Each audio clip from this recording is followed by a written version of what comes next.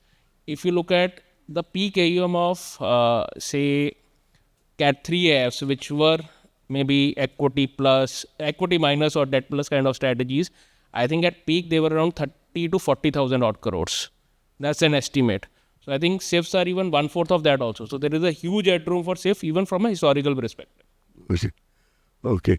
Manish, what unique strategies do you think have not been leveraged enough in India in the SIF product formulation so far in India? Given the fact that you've had exposure to more sophisticated markets, more sophisticated instruments, what do you think is left here to be done? So I think short selling as a strategy is not adequately exploited by Indian investors. And, I'll just bring out one data point. In last 3 years, Nifty is up 34%. Nifty returns are about 34%. And at no point in time in those 3 years, Nifty has fallen more than 15%. But, if you break that down, that data, you look at 200 odd stocks available in the FNO universe right now. More than 70% of those names have fallen more than 30%, top to bottom in that 3-year period. And invariably most long-only mutual funds would have a high allocation to some of those names. And what does a long-only investor do? He just has to, have those names in the portfolio and ride that painful period. What short selling can bring to the table is, make use of that opportunity of making money when the market or the stocks fall. And, that can be an extended period of time, for example, the last 2 years where the market has mostly been sideways. So I think short selling is a very important strategy that we can exploit. And the other is, looking at slightly short to medium kind of opportunities. Most equity investors talk about 3-year, 5-year, 10-year kind of horizon. But during that long tenures, you have phases where stocks, undergo correction because of cyclicality, because of, pain in the economy, or, the businesses facing some challenges, or inherently bad companies. Those are opportunities for making money from short to medium term perspective. JP, Somnath was making a point about the AIF, which is Cat 3, which is doing long short. You are one of the first fund houses, if not the first one, which adopted this strategy way back in time. That strategy is done well for you under the AIF structure. Now that you have an SIF, how do you look at these two products? What is your message to your investors and distributors alike? Sure. So, I think all the co-panelists have already talked about one important part, which is the post-tax returns. So, I think you put a question to Somnath. Let me just add to that earlier. So, if I was a manufacturer, I won't use the word concerned or worried, but I will say I look at it as opportunity at SIF to complement what I am already doing, because if I am alternate fund manager, I already know the space, how to manage the space. So automatically, if I am eligible, I should apply for SIF license because the same reason. If I can generate, this is only hypothetical I'm talking about, we can generate 15% returns and we pay 39% tax, maximum 39% tax, you end up at making 9.5% only. But out here, you can compound the money, 15%. In the end of the day, 12.5% tax will only end up maybe 100 rupees become almost 145, approximately 145 in 3 years' time, but 100 rupees becoming maybe 130, 132, 133 in terms of the higher taxations. So I will look at the strategy as a complementing strategy, and that is exactly to your point that you question, the inquiry you put to me. That is what we did, because we have been managing now almost for 8 years, because April we completed 8 years of management of a long short fund, and in the AIF category 3. And when this circular came for the SIF, there were few starking similarities to what we were already doing. Though we allowed 100% to go up, or we can short 100%. And before answering this, let me just clarify something. If we take, if we sell future Nifty or banking future, these are most too liquid.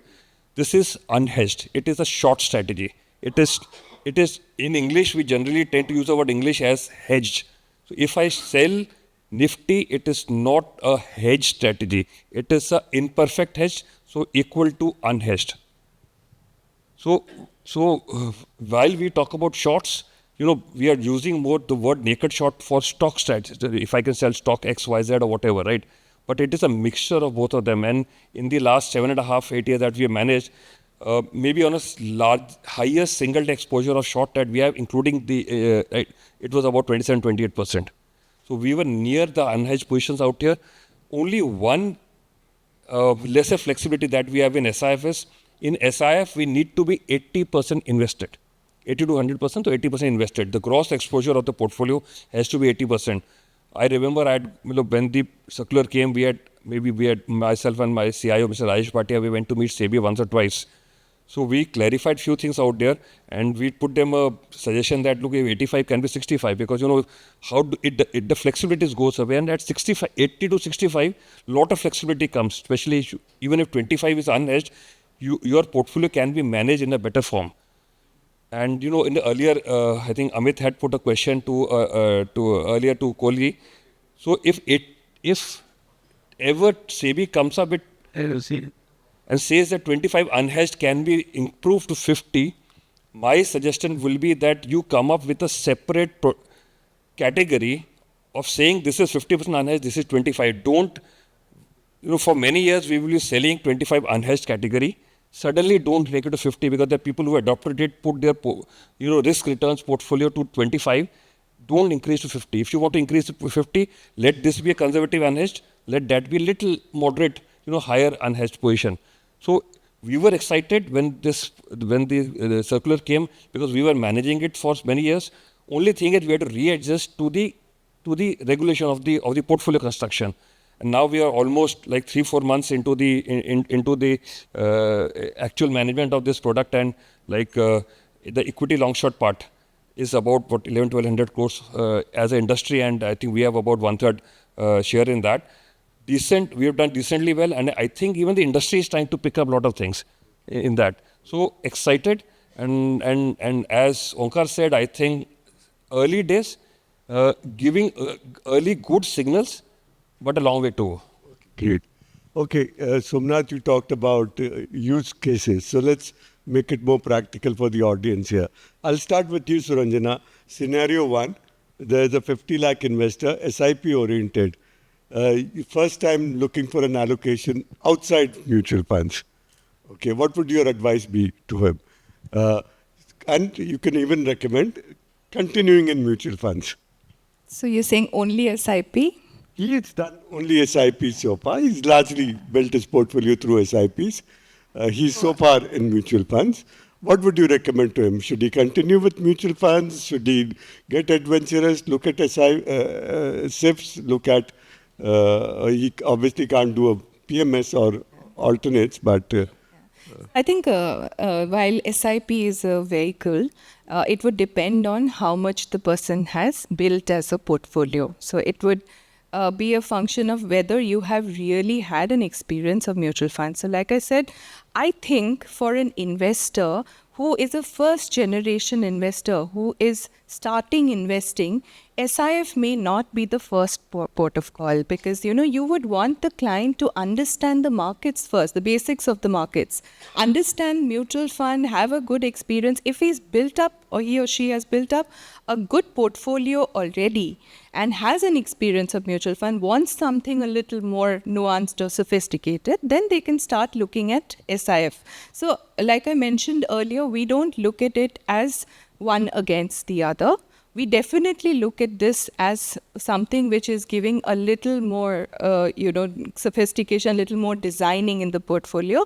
But I would really look at this as an opportunity where, maybe 10 years back when, within hybrids, like categories like BAF came in, this was not really explored, right? There was no cannibalization which happened in the equity side. It actually built its own market. And similarly, if we see even all of these categories, I mean, PMS is large enough today, even AIF is large enough. I think there is, while mutual fund has reached that 80 lakh crore, I think there'll be a different market which will evolve for SIF itself. So everybody doesn't tell need to me, get it. what are you going to tell this investor, 50 lakh investor? So I think the person should assess depending on the amount of investment that they've accumulated and the experience they've had. If they're a mature investor, yes, this can be discussed. Okay. So you're saying if he's mature, recommend SIFs to some extent. Okay, great. Scenario 2, that's for you, Somnath, and you probably deal with things like this day in and day out. 3 to 5 crore HNI. He's already invested in mutual funds, wants better returns, is seeking better returns. Seeking better returns, number one, pray. Number two, get investing in unlisted, because the only way to generate significantly higher alpha over what the market does over significant periods of time is to take higher risk. There are no free lunches, so there is nothing that guarantees a higher sort of structural alpha over something else if they're taking the same amount of risk. So by investing in unlisted, you are upping the level of risk that you're taking, and hence potentially you can make higher returns, of course, which means that potentially you can also make much lower returns. One of the things that the industry has not aggressively pursued, when I say industry, I mean especially AIF managers, is to go to SEBI and ask for a lifting of the 2x leverage cap. Because who are the most storied asset managers globally? So Vanguard is not the storied asset manager. Fidelity is not a storied. BlackRock, your sponsor, massive, but they are not a storied alpha asset manager. The most storied asset managers in the world are hedge funds, the Citadels, the Millenniums. Who's the most well-known, don't tell me Warren Buffett, who's the most well-known alpha generating manager in the world ever? Jim Simmons, the Millennium guy. So we need hedge funds in India. We have a tax lag for the Cat 3 AIF category. The way to cut through that tax lag is to enable them generate a lot more by taking more leverage. The foreigner in India, the foreign investor in India, has twofold advantage of investing in Indian derivatives. One, he gets taxed at 5%. The Indian investor is taxed at 39%, as JP mentioned in Cat 3 AIF. And number two, the foreign investor can leverage up 7 times, 6 times, whatever the exchange allows. The Indian Cat 3 AIF is limited to 2 times. Ideally, this Cat 3 AIF limit of 2x should be taken out. Maybe in line with only for accredited investors and things like that to protect, TCF, treating customers fairly principles. But that is going to be another segue for investors with enough sophistication to gun for higher returns.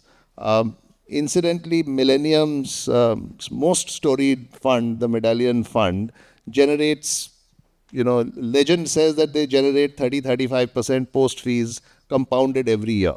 The way they do it is they don't have limits on leverage, but they do pay tax wherever they are investing and whatever the local tax laws are, including incidentally in India.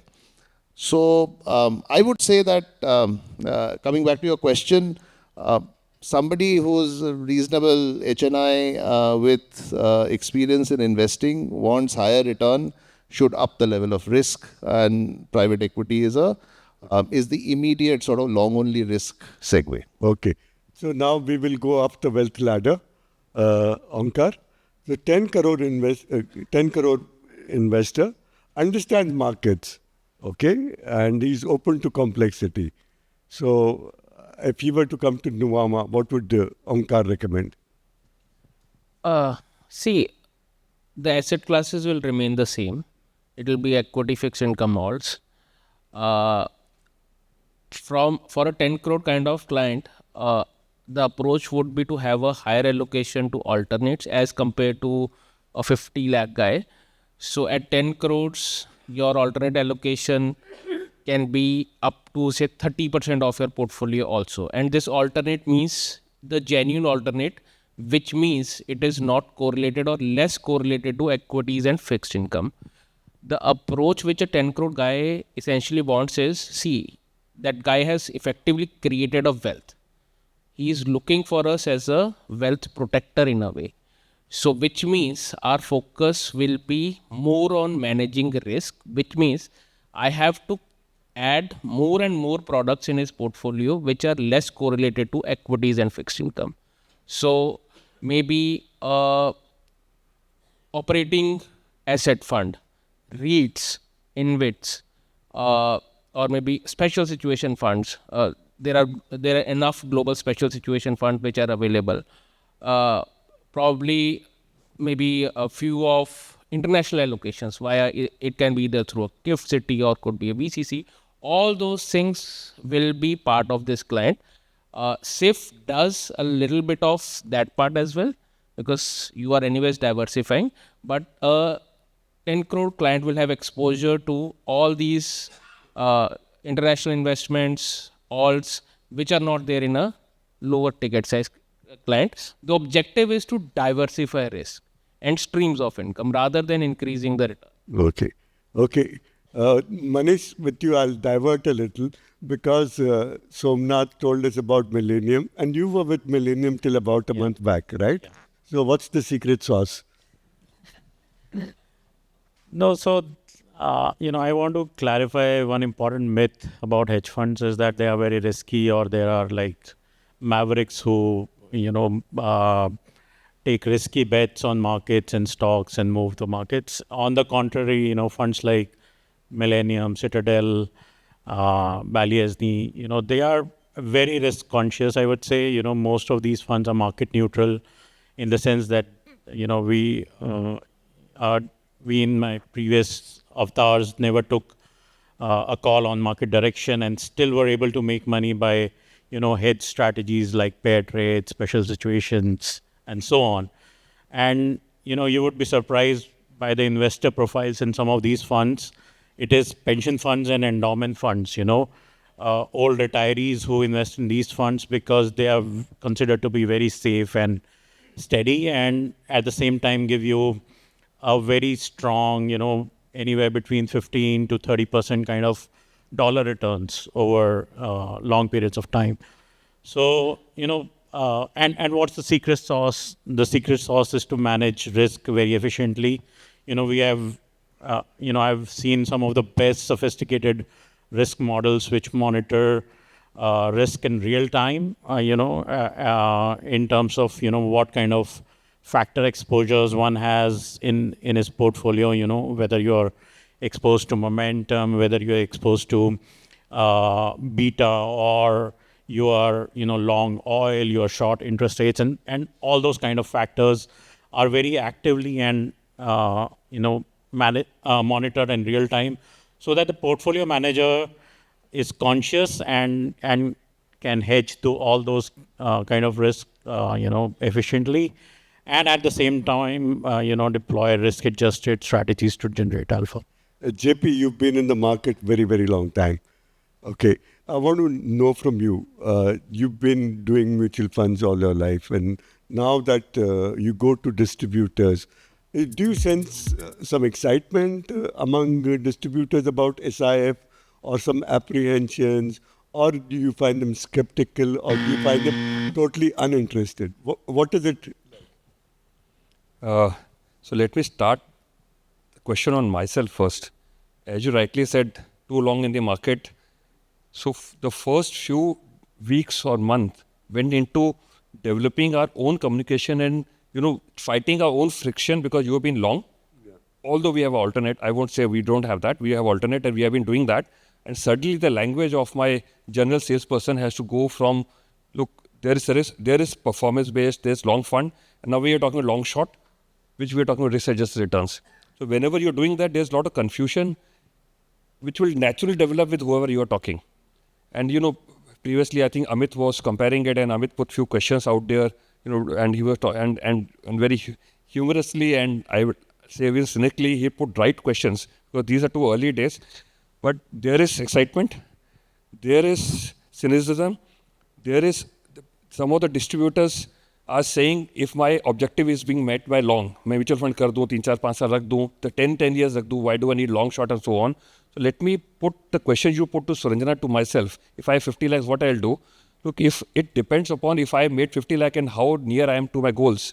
So one distributor, actually in my last week when I was visiting, he said, I am looking at a strategy, it's more strategy, not a scheme, where if I am already made money for my accumulated wealth for my investors from mutual fund, I am looking at some risk management product, so automatically SIF comes in. So it's not that I'm going to redeem and put, but incrementally I'm going to look at SIFs, or if I'm making too much money, I'm going to reallocate to SIFs, because, and they are looking at both strategies, arbitrage plus strategies, because that is what the absolute return strategies are being called in India. And by the way, let me tell you, I have heard arbitrage plus, arbitrage plus, arbitrage plus, plus, plus. So 3 plus is already done. Somebody has to stand up and say, no, I will give 4 plus, right? So I think a lot of us are being moderate out here. So, right. So, and the excitement is many places. So excitement is arbitrage, which is about 3 lakh, hybrid funds, BAF, all those categories will get a competition from the SIFs, and it depends upon how it is being placed. You won't believe it is not the distributor who's placing it. It is the fund managers who are going to manage SIFs who are saying, this is what I am here to offer. Why you will not sell it? And rightly so, why not? Right? This is how many things would have started long time back. So same fund managers who might have been managing in mutual funds are now managing well to alternates, now have experienced both sides and managing SIF. They are utilizing these strategies to go and say, why not? So, and somewhere on the distribution front, I will bifurcate. I think distributors, platforms like what Onkar is, the wealth, what we tend to call, they are more equipped and more prepared because they are already in that communication language orientation mode. So they are just replacing SIS where it can be. Some of the IFAs who have done it are excited, but not all. You won't believe when I was going to launch my fund, I delayed by 2 months, about 1.5 months, because there were only 55 people who had qualified as certificate in 13. Then we had to go through some training sessions, so on. Today, I'm happy to say that, maybe you see a number close to 5,000, and with EONs, maybe 6,000-7,000, that number is increasing. So naturally, the reach will increase. But the right communication is very, very vital. It is not just because there's a new product come and I become excited, I'll go and sell. It is what fits rightly.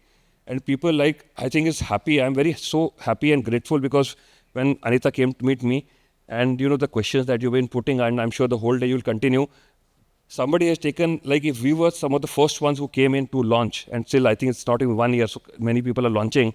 So even you are the first one who's organizing this.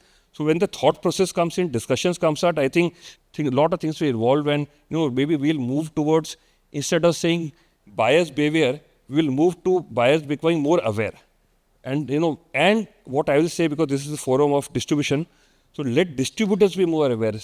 If you are picking up, maybe you pick up just 3 strategies from the same category, long short or from absolute returns, you will see all 3 being managed differently. And in the end, let me just tell you, This is what I told long time back. There are people who are placing, and look, I'm little not happy because from manufacturing side, they are placing SIF as, भगवान ने then they दी है, सारे पाप हरण हो जाएंगे, जब market बढ़ेगा तो आपको अल्फा रिटर्न आएगा, मार्केट गिरेगा ये कभी नहीं गिरेगा और हम पैसा बना के देखते क्योंकि मेरा शॉर्ट्स हैं. This is not true, right? Warren Buffett ultimately said, when the markets go down, if you can manage the downside, you are done major part of the work, right?